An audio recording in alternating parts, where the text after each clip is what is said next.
नमस्तेऽस्तु महामाये श्रीपीठे सुरपूजिते शङ्खचक्रगदाहस्ते महालक्ष्मी नमोऽस्तुते।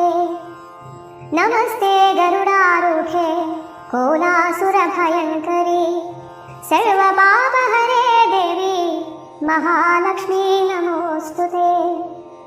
सर्वज्ञे सर्ववरदे सर्वदुष्टभयङ्करी सर्वदुःखहरे देवी महालक्ष्मी नमोऽस्तुते। सिद्धिबुद्धिप्रदे देवी भुक्तिमुक्तिप्रदायिनी मन्त्रमूर्ते सदा देवी महालक्ष्मी नमोऽस्तुते।